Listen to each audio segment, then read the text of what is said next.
Today I'm talking to Christopher Booker, who's a journalist and author on a wide range of issues, including scares like the millennium bug and swine flu, and also global warming and the European Union. Christopher Booker, thank you so much for talking to RT today. Now, one of the things that you often write about is scares, various different types of scares, swine flu, the millennium bug, and you've identified a pattern in how these scares unfold. Tell me about that. We had been studying this for about 15 years. We'd seen one scare after from salmonella in eggs back in the 80s to BSE and mad cow disease. What we say is that there is a pattern to the way these scares develop. Usually they begin with some confusion in the science. Two things occur together, like mad cow disease and a supposed rise in brain disease in human beings. And one is blamed on the other. The two things are then, and then it sounds as if there's going to be some horrific disaster, because if this goes on, millions will die. The media take it up. Environmental or lobby groups of one kind or another take it up. Finally, the politicians get involved. That's the fatal bit with a scare, is where the politicians get involved and start throwing huge sums of money, passing regulations and laws, as they did with BSE and with salmonella and all the other scares we wrote about in our book. And at the end of the day, a huge engine of regulation has been created, which may destroy lots of small businesses or makes people's lives more difficult in one way or another. But then, finally, it emerges that the science got it wrong. That's where the final stage of a scare is, where it comes to light that there was some basic confusion about the science, that one thing was blamed on another and there wasn't actually no link between them. And at that point, the damage has been done. And the fascinating thing is that although the media go berserk as a scare is blowing up and getting larger and larger at the time, when it emerges that there was no truth in the scare, or that there was a fundamental mistake had been made, the media seems strangely silent about it. Let's move on again to something else that you call a scare, and that is man-made climate change. You sort of heap that under the same umbrella as the other things that we've just been talking about. How do you think that the events of the past year have changed the debate in that area? When you come to look at it, you find that there are actually a remarkably small number of scientists who are at the heart of this thing called the UN Intergovernmental Panel on Climate Change, which is really the driver of the whole alarm over global warming, because the politicians trust it. They say these are the top world scientists and they all agree there's a problem. So therefore we're going to produce lots of new laws, taxes, regulations.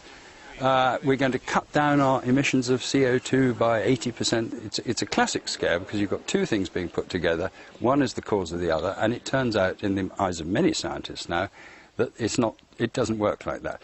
So what's happened in the last year or two is that not only you've had more and more respectable challenges to the science of it, as the politicians have come on producing more and more laws and taxes, but at the same time, we have had in recent months, we've had these various scandals surrounding the UN panel, the IPCC.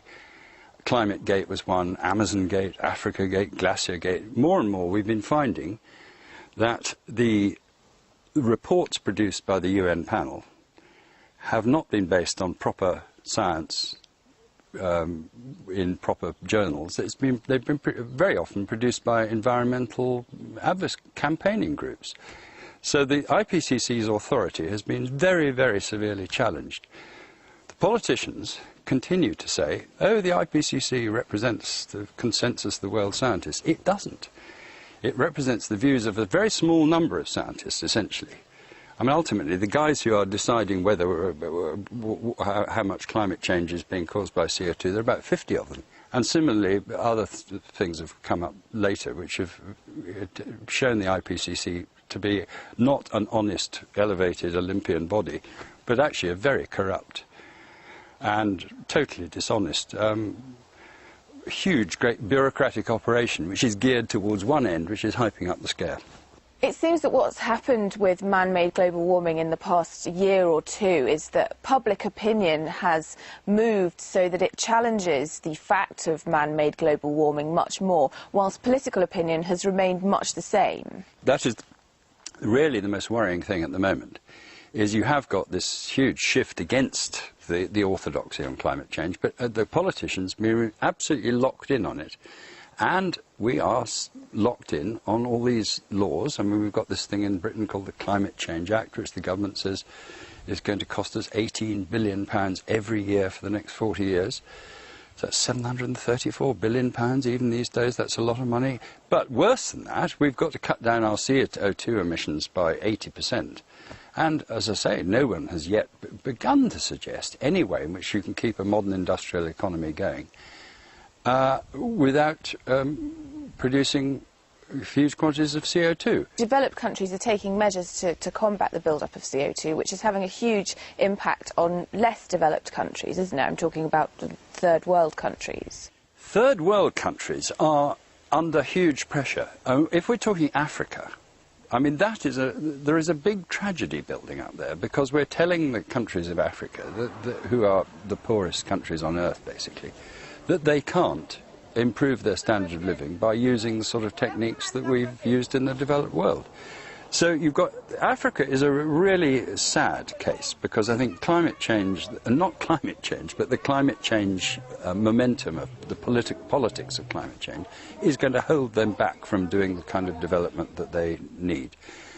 That's one group of people in the outside the West, the rich West. But the other group, who are really, I think, actually crucial to this, are the Chinese and the Indians, because you've got two huge economies which are absolutely roaring away now, more and more, pumping out more and more CO2. There's no way they're going to give up their economic growth. I mean, they're growing at 8% a year. And very soon, China's already the second largest economy in the world. India will soon be in the top 4 or 5.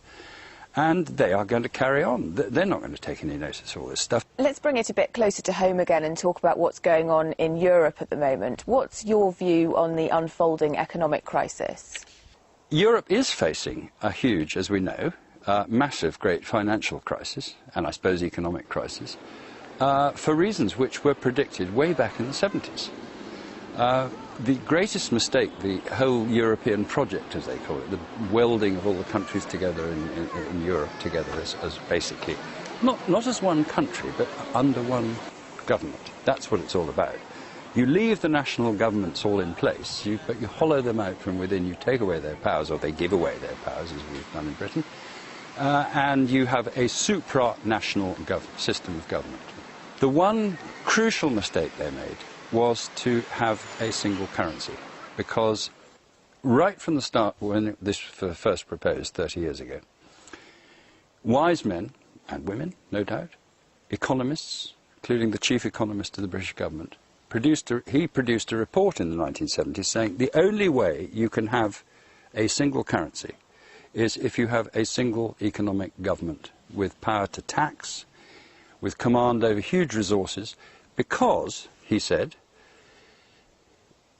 the only way this can work, as in America, where you have a federal government which controls between 20 and 25%, a quarter of all the output, the economic output, the GDP of the US, you've got a problem in Europe where you've got rich countries like Germany and France, and you've got poorer countries in the Mediterranean. Now, that was at a time when the only one, actually, the poor country was Italy.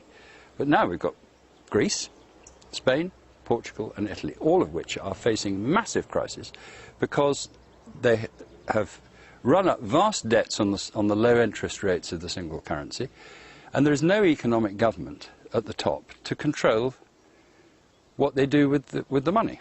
So they have grotesquely overspent, as indeed has Britain. I mean, I'm not blaming those countries, because we've got a massive problem here. But at least we're not in the euro, so we can allow our pound to devalue, and we can take some measures, and it's going to be one hell of a battle. But those countries can't devalue, so there's nothing they can do, except they will have to cut back in a way that's going to cause more social chaos, more misery. So I think more and more experts, as they observe what's happening, forecast that the euro, as constituted, cannot last. Christopher Booker, thank you very much.